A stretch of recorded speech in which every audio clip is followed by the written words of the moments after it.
I never thought I'd be the kind of guy spilling my family's drama all over Reddit, but here we are. Buckle up because this one's a ride.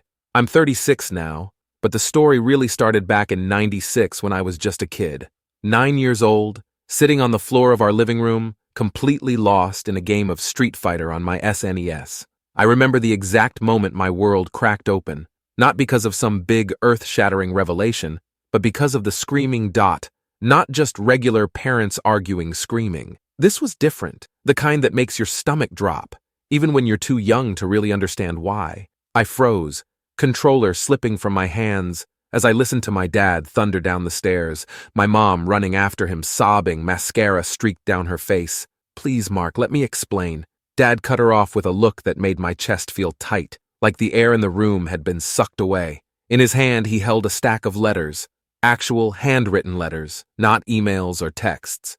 This was the '90s, after all, dot. They were from someone named Alex, a man from my mom's office, and they weren't just friendly little work notes. Dad started reading one out loud in a voice that was both furious and completely hollow. I didn't understand all the words, but I knew they were the kind of things you weren't supposed to be writing to someone who wasn't your husband, dot. Then, Dad hit the part that changed everything, dot. The letters went back 6 years, dot, which meant only one thing. My 5-year-old sister, Emily, wasn't his, dot. And Mom? She didn't even deny it. She just stood there crying while Dad started pulling clothes out of drawers, throwing them into a suitcase like he couldn't get out of there fast enough. I remember Mom grabbing his arm, voice shaking. "Think about the kids, Mark. Think about Ryan." "That's me, by the way." Dad just looked at her, his face completely unreadable. Then he said something I'll never forget. "Which one? The one that's actually mine, or the one you've been lying about for 5 years?" The next few days were chaos. My dad moved into a hotel, and suddenly our house was full of relatives taking sides. My Aunt Lisa, Dad's sister, showed up to help him pack more stuff and ended up screaming at Mom's best friend in our driveway while the neighbors watched like it was a live episode of Jerry Springer, dot. Then came the DNA test, dot. Dad didn't even need it, really. One look at Emily next to a photo of Alex from my mom's company Christmas party, and it was obvious. Same nose, same jawline, even the same weirdly attached earlobes. But Dad needed the proof, needed to be absolutely sure before he walked away from 12 years of marriage, dot. When the results came back, something in him just broke. I saw it happen in real time. Up until then, he'd been fighting. He'd been talking about taking me with him, enrolling me in a private school near his new apartment, trying to figure out custody, dot. But Mom played dirty, dot. She threatened to drag out the divorce forever, to make his life a living hell. She threatened to tell everyone at his work that he was abandoning his family, that he was leaving behind a 5-year-old little girl who still called him daddy, dot. So Dad gave up, dot. He stopped fighting for custody, stopped arguing with her, just paid his child support, made sure my school tuition was covered, and left, dot. And me? I got stuck playing the part of good son in a house that no longer felt like home, dot. At first, Mom tried to pretend everything was fine, dot. She forced a smile, put on a brave face, but the cracks were there. The first time Emily asked where Dad had gone, Mom burst into tears and locked herself in her bedroom for the rest of the night. Real mature, right? Emily was too young to understand at first. Mom fed her some BS about how sometimes grown-ups need space. But as she got older, she started asking more questions. And every time, Mom would just dodge or cry or change the subject, dot. Eventually, Emily figured it out the way kids always do, through overheard conversations and family gossip. I don't know what it was like for her to realize that the man she called Dad wasn't actually her father, that the man who was her father wanted nothing to do with her, dot. But I do know what it was like for me, being the kid who looked too much like the man who abandoned us, dot. Mom never said it outright, but I could feel it, the resentment, the way she looked at me and saw my dad's face instead of mine, dot. Emily, though, she became the golden child, Mom's precious little girl who needed protecting from the big, bad world that took her father away. Meanwhile, I got to be the one who had to step up, dot. At 10 years old, I was making dinner, packing Emily's lunch for school, helping her with homework. Mom started picking up extra shifts at the diner, which meant I was basically raising my sister while she worked late nights and cried herself to sleep in her room. You know how in movies, the single mom always steps up and becomes this amazing independent woman who holds the family together? Yeah, that's not what happened, dot. Instead, I became the adult while Mom wallowed in her bad choices, Dad's child support checks came in like clockwork, first of every month. They were supposed to be for my expenses, food, school supplies, clothes, the basic stuff. Instead, that money found its way into Emily's new ballet lessons, her dance recitals, her brand new school clothes while I was wearing the same sneakers for 2 years straight. Not that I went without. Dad made sure I had what I needed. He'd sneak me cash during visits, pay my school fees directly so Mom couldn't lose the money. But watching her spend my support money on Emily's hobbies while I had to beg for football cleats, that stung. By the time I was 12, Mom sat me down for a serious talk about how we needed to be a team. Translation ? She wanted me to start babysitting Emily every day after school and on weekends so she could work more shifts. I told her that Dad's support money was supposed to cover a babysitter. She cried. She always cried when she wasn't getting her way. She said I was just like my father, always thinking about money. Meanwhile, that same month, Emily got private gymnastics lessons because she needed an outlet. The double standards were Olympic level. But the worst part? I wasn't even angry at Emily. It wasn't her fault Mom treated us differently. We weren't even that close, but we had this quiet understanding like two roommates who happened to share a childhood. And as the years passed, I learned two things. Mom would always put Emily first. I had to find a way to escape. I just didn't know how bad things would get before that day finally came. By the time I hit high school, I had this whole double life thing going. At school, I was just a normal kid. Decent grades, played football, had friends. No one knew that at home I was basically a part-time parent to my sister while Mom kept drowning in her own misery. Mom, of course, played favorites like it was her full-time job. Emily got praised for barely passing her classes, while my straight A's, barely worth a mention. She got expensive gymnastics lessons while I had to fight just to play football. Dad actually had to step in and pay for my equipment himself because Mom refused, saying it was too expensive. Her real reason? If I was at practice, I wasn't home to watch Emily. By the time I turned 16, I knew two things for sure. I needed my own money if I ever wanted to escape this mess. Mom would take everything she could if I let her. I got a job at GameStop. Not glamorous, but hey, 15% employee discount on games? That alone made it worth it. The moment I got my first paycheck, Mom sat me down for a serious talk. You should start contributing, she said, all sweet and reasonable, like she wasn't about to rob me blind. Contributing? I asked, even though I already knew where this was going. She sighed like I was the biggest disappointment in the world and went on about how family supports each other and how we all have to make sacrifices. Translation: she wanted me to start paying for Emily's expenses. I told her no. Cue the tears, the guilt trip, the whole "you're just like your father" speech. But this time, I didn't cave.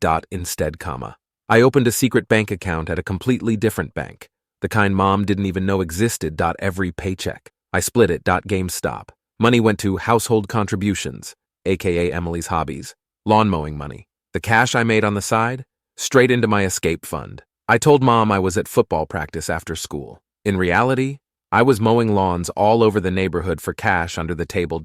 And for the first time in years, I felt hope. Then came the job offer that changed everything. One night at GameStop, I was closing up when a guy walked in, one of our regulars. Only this time he wasn't just here for a game. Turned out, he was the dad of one of my classmates, owned a real estate firm and needed part-time office help, said I was a hard worker, and offered me a job on the spot. It was way more money than GameStop, and best of all, no more being Emily's unpaid babysitter. I should have known Mom wouldn't take that well. When I told her, she completely lost her mind. "You're abandoning your family," she screamed. "How could you be so selfish? For taking a real job instead of continuing to be her free labor." I stood my ground, told her I was taking the job no matter what. That's when she hit me with the ultimate manipulation move. "If you want to act like an adult, then you can pay rent." I laughed, not even out of spite, just out of pure disbelief. "You're charging me rent while Emily gets to do whatever she wants for free?" She just crossed her arms and said, "That's life." Joke's on her though, because my new job paid enough to cover rent and let me save even more. I called her bluff. "Fine, I'll pay rent." I think she expected me to back down. When I didn't, she just stormed off, slamming doors like a teenager. Meanwhile, I moved every spare dollar into my secret account. Because now, escape wasn't just a dream. It was a plan. By the time college applications rolled around, I had two things working in my favor. A full-ride scholarship to UT Austin. Thank you, straight A's. A mentor who actually gave a damn dot. The real estate job changed everything. Not just because of the money, but because my boss, Mr. B, he'd been through something similar with his own family. He got it dot. He helped me with applications, wrote my recommendation letters, even showed me how to fill out scholarship paperwork. Because, surprise, surprise, Mom wasn't interested in helping with any of that. The day I told her I was leaving for college, she cycled through every manipulation tactic in the book. First, the tears. How could you abandon us like your father did? Then, the guilt trip. Emily needs her big brother. And finally, the threats. If you leave, don't expect to be welcomed back. I just kept thinking about my secret bank account and the 3 years of savings I had tucked away. Because for the first time, she had no power over me. Moving day was a disaster. Mom was alternating between screaming and sobbing. Emily locked herself in her room and I was just trying to get out before Mom found some way to stop me. Then, Dad showed up. First time he'd been at the house in years. Mom lost her mind. Started throwing things, even called the cops, saying he was trespassing. Didn't work. I'd invited him. As I was loading the last box into his truck, Emily finally came out. She hugged me, first time in years. Then, she slipped me a note. I read it later that night in my dorm. It said, "I'm sorry she's like this. Thanks for everything." And, for the first time, I realized something. Maybe all those years of being her substitute parent weren't completely wasted. College felt like stepping into another universe. For the first time in my life, I could just exist. No one needed me to be their parent. No one was guilting me about money or family obligations. I could just be a regular person. I went to therapy. First time ever. I made real friends. I even started dating, without Mom interrogating every girl who looked at me. And I started figuring out who I actually was, now that I wasn't being manipulated 24/7. But Mom, she wasn't done with me yet. Every few weeks, she'd call with some new crisis. "Emily's struggling in school. You have to help. The car broke down. We need money. The electricity's about to get shut off. You can't just abandon your family." Every single time, the solution was me sending her money. But I wasn't that kid anymore. I set boundaries for the first time in my life. Told her I'd help Emily with homework over the phone, but I wasn't sending a dime. And that was the beginning of the end. By the time I graduated college, my life actually felt like mine for the first time. I had a good job lined up with a commercial real estate firm in Houston, thanks to Mr. B's recommendation, a serious girlfriend, now my wife Rachel, and enough savings to get my own place. Mom, of course, hated all of this. "Why don't you just move back home?" she kept asking. "You could save so much money." Like I was about to go right back into the prison I spent years escaping. That ship had sailed. In my late 20s, life was actually good. I got married, bought a house in a decent neighborhood, started making real money. Dad, he was thriving too. He'd built up a real estate portfolio, remarried. His wife Janet was amazing, and we'd gotten really close over the years. Every Sunday, he'd come over for what Rachel called man cave sessions, basically football, grilling steaks, and talking about life. He was the dad I needed as a kid, just 20 years late. Then came 2022. And everything changed. It started with little things. Dad losing weight, saying he was just tired from work. Janet noticed first, kept pushing him to see a doctor. He brushed it off. Until one day, he collapsed at work. Rushed to the hospital. Lots of tests. Then came the words that knocked the air out of my lungs. Stage 4 pancreatic cancer. Doctors gave him 6 months. He made it 4.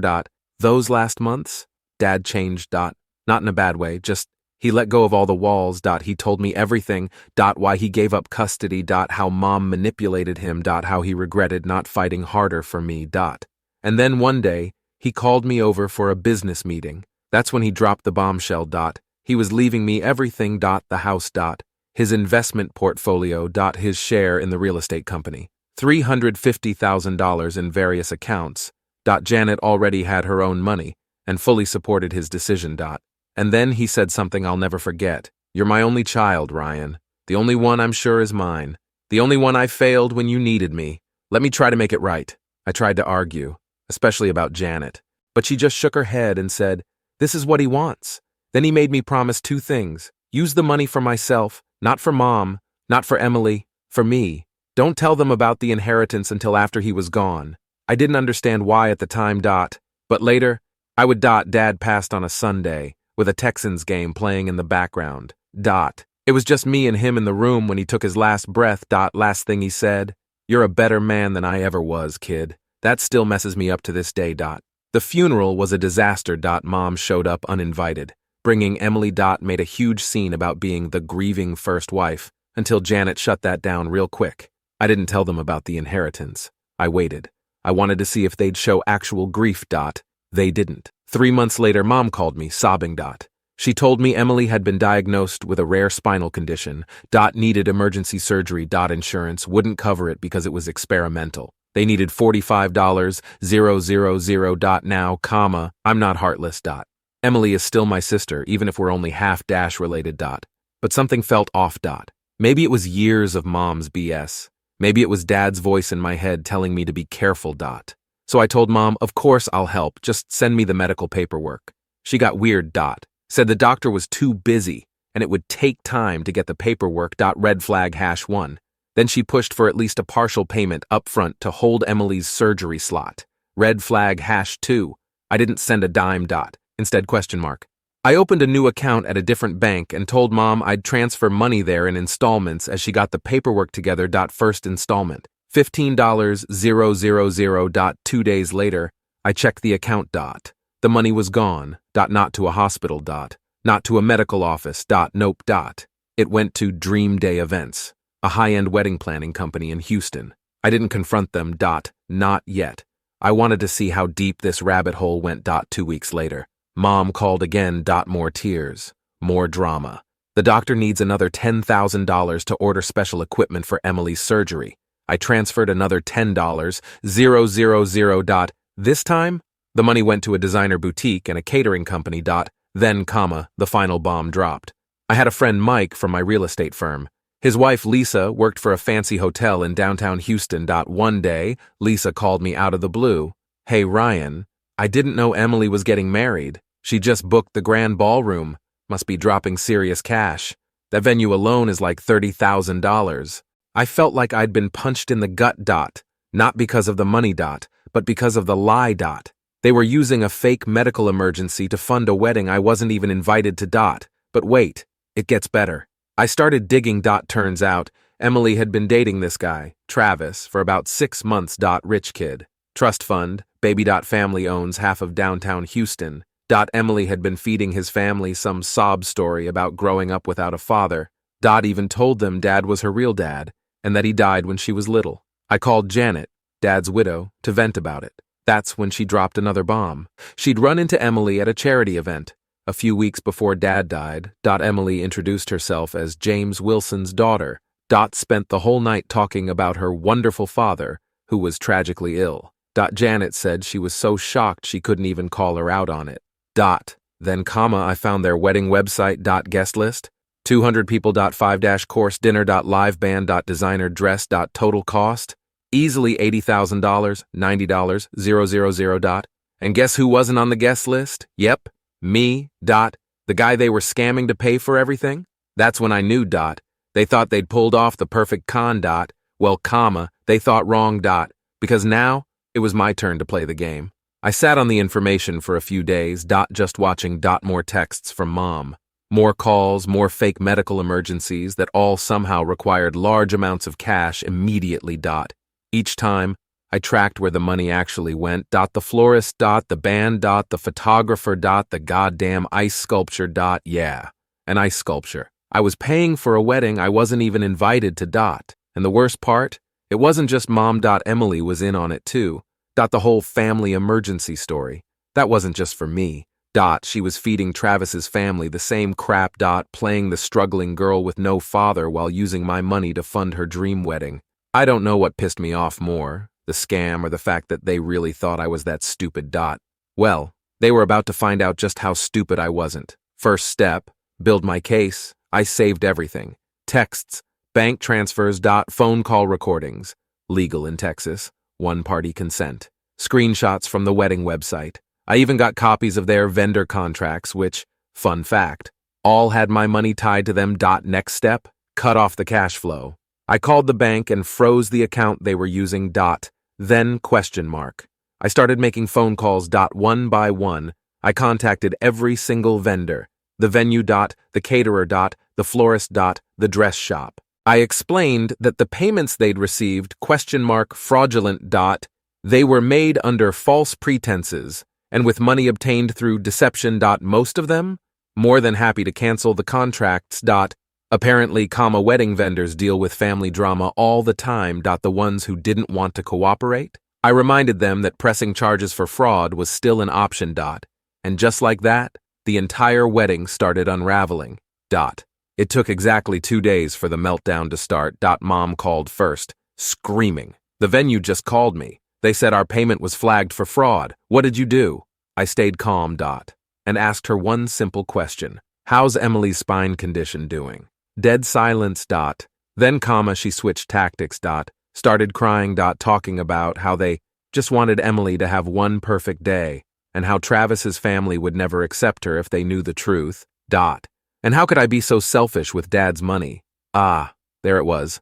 Ironic, I said, considering he wasn't even her father. Then, I played the recording of her admitting the whole medical emergency was fake. She hung up on me. Emily was next.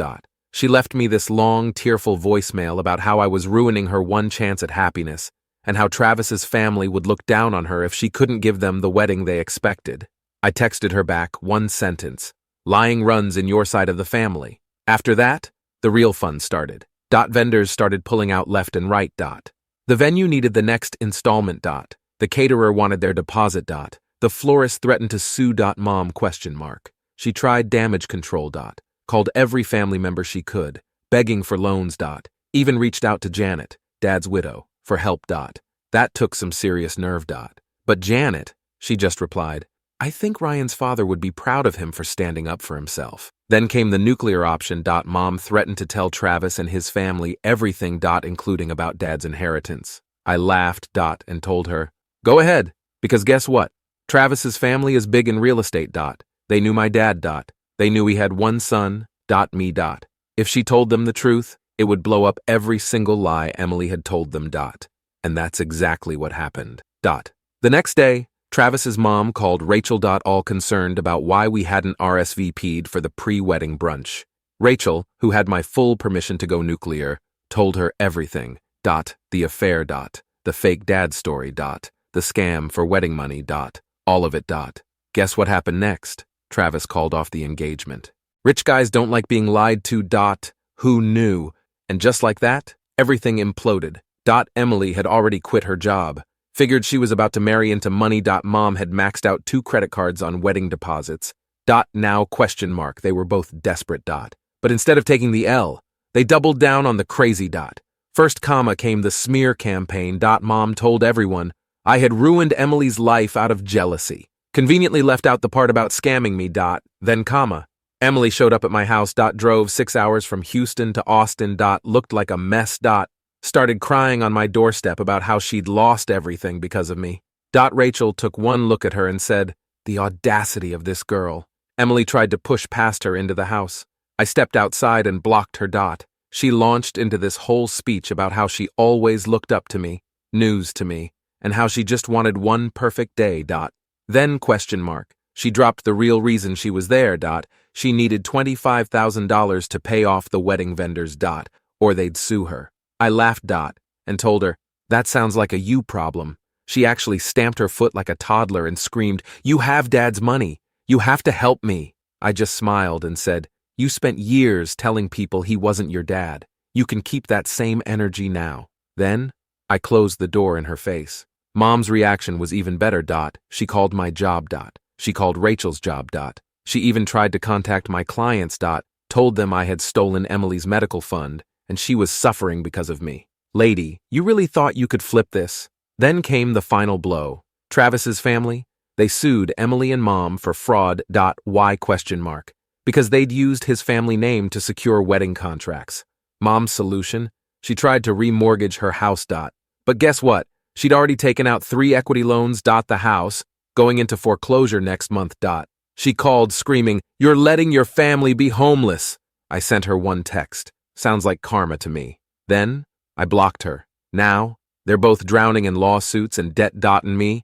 I sleep better than I ever have, because sometimes, the best revenge is just letting karma do its thing.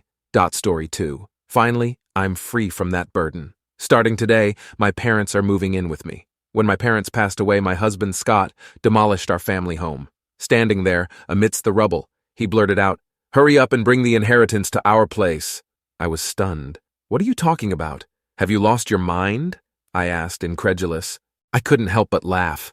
It was all so absurd. Then it hit me. This was about money. "Why are you laughing? Don't you understand?" Scott and my in-laws looked at me puzzled. That's when I told them the truth. My name is Amy Jackson. I was the eldest daughter of ordinary office workers.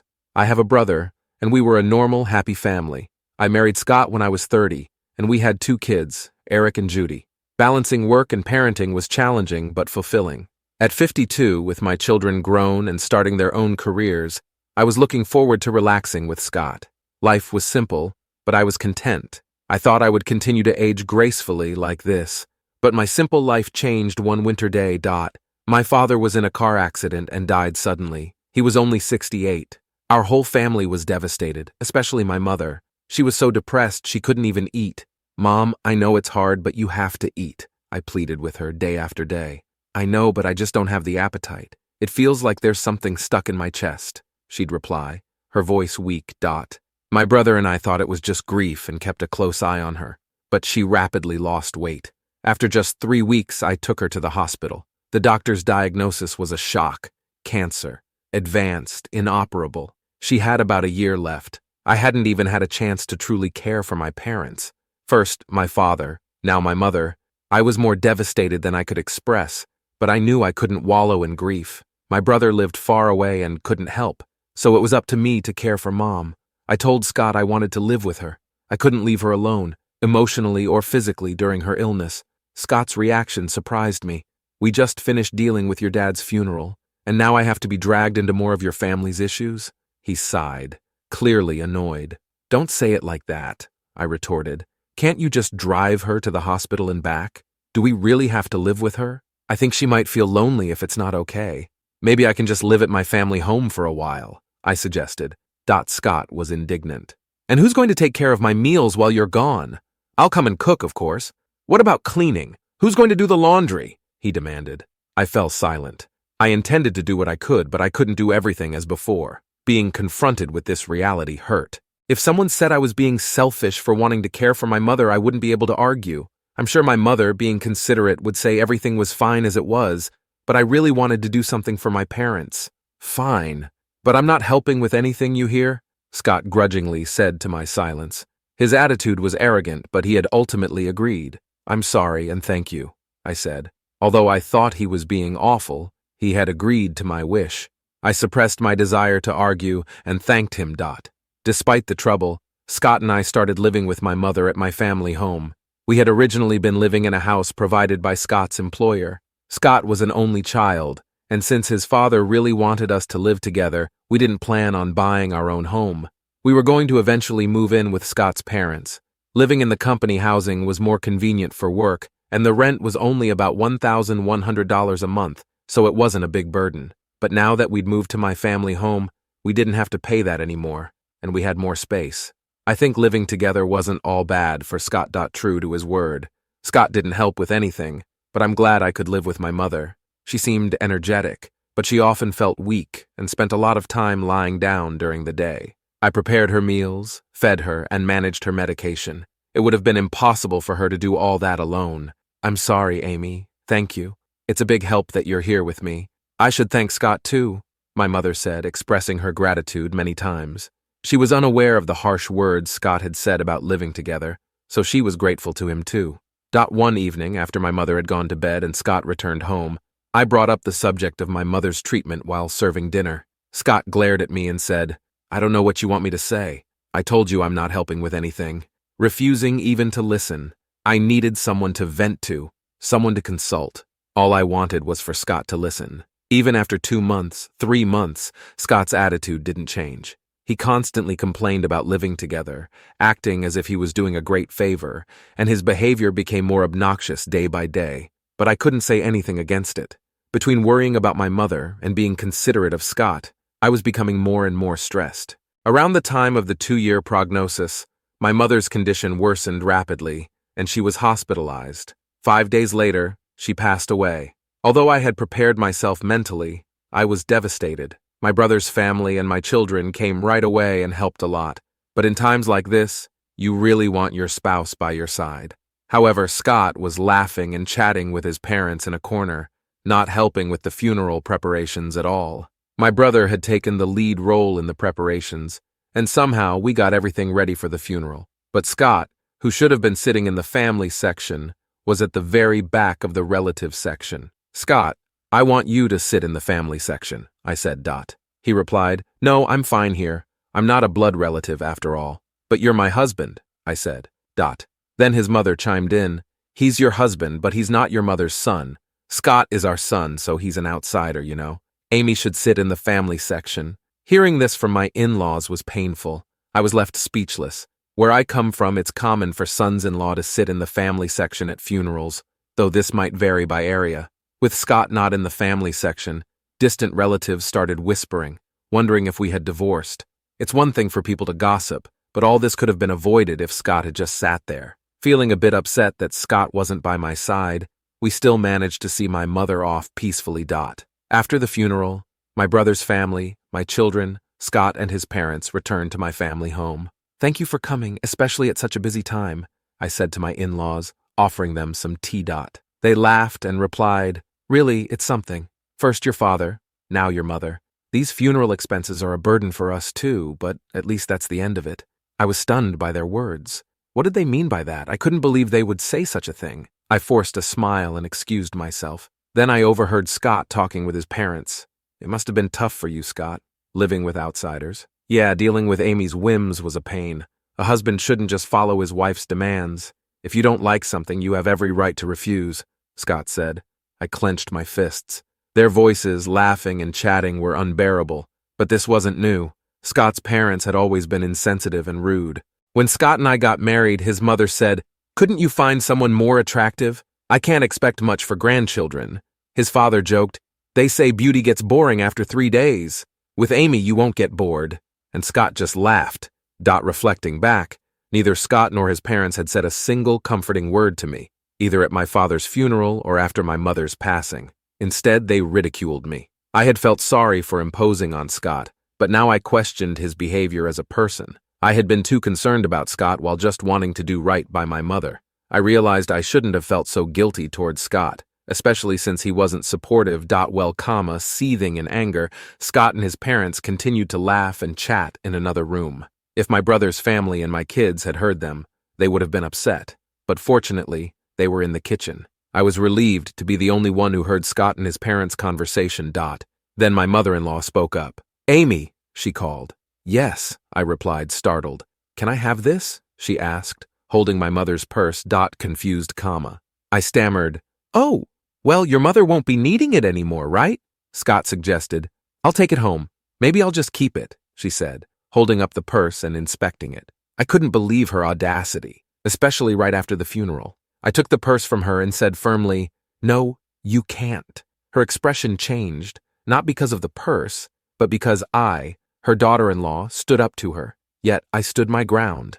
"We're not ready to sort through my mother's belongings yet. We'll distribute her keepsakes among the family later." My mother-in-law turned red with anger. "What do you mean? Are you saying I'm an outsider? You said earlier at the funeral that even Scott was an outsider to my mother. How come Scott is an outsider but your family isn't?" I retorted.